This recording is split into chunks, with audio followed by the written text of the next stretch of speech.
Welcome to our educational video about economic growth. When we talk about economic growth, we are referring to the increase in a country's ability to produce goods and services compared to previous periods.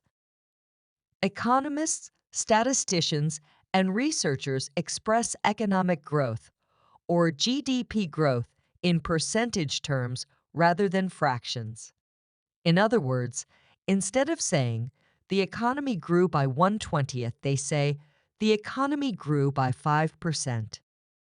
Politicians always keep a close eye on economic growth figures, especially when elections are near. The state of the country's economy is usually the most significant concern among voters. We can determine the presence and extent of economic growth by examining GDP, or gross domestic product. GDP represents the total value of all goods and services produced within an economy during a specific period, typically 1 year.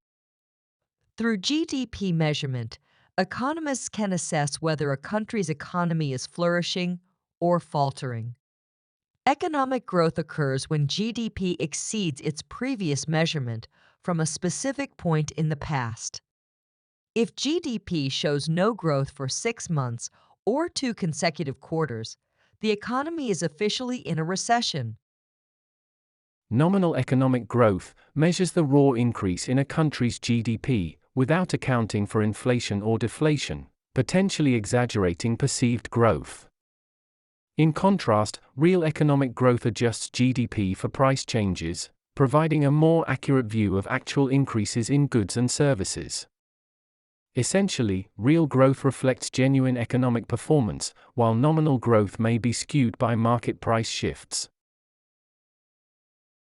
If GDP in 2020 was $100 billion, and in 2021 it rose to $110 billion, the economy seemingly grew by 10%.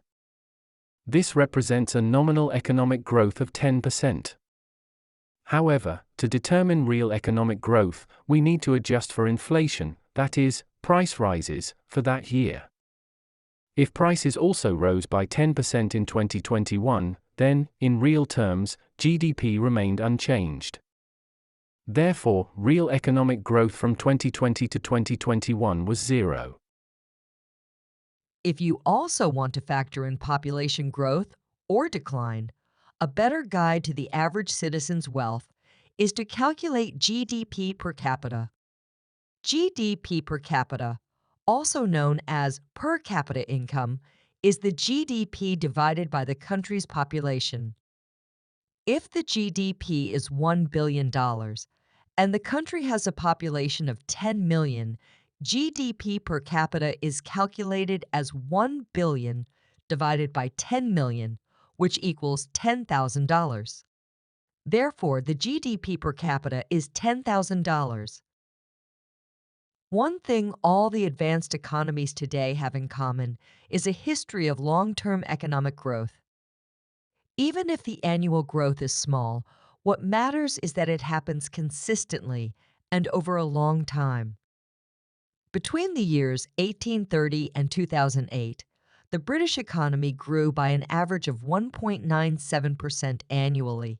In real terms, despite 2 devastating world wars, several recessions, and a depression.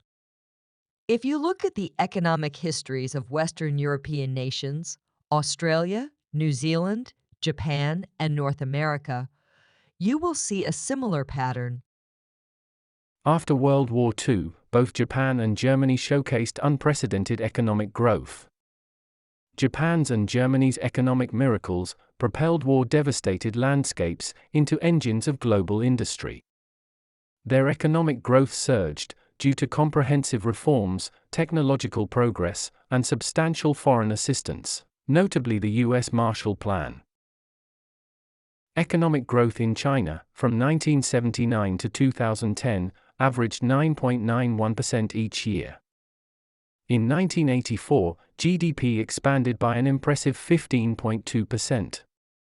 After 2010, the pace slowed, primarily due to the country's heavy reliance on debt-fueled investment. This unbalanced economic strategy coupled with a trade war and global economic pressures, has underscored the need for China to transition toward a more sustainable, consumption-driven model.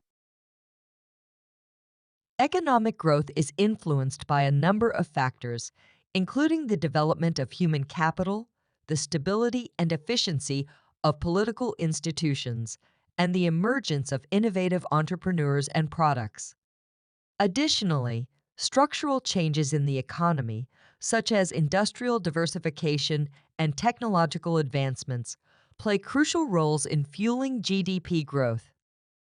According to the Federal Reserve Bank of St. Louis, the three main factors that drive economic growth are the accumulation of capital stock, increases in labor inputs, such as workers or hours worked, and technological advancement.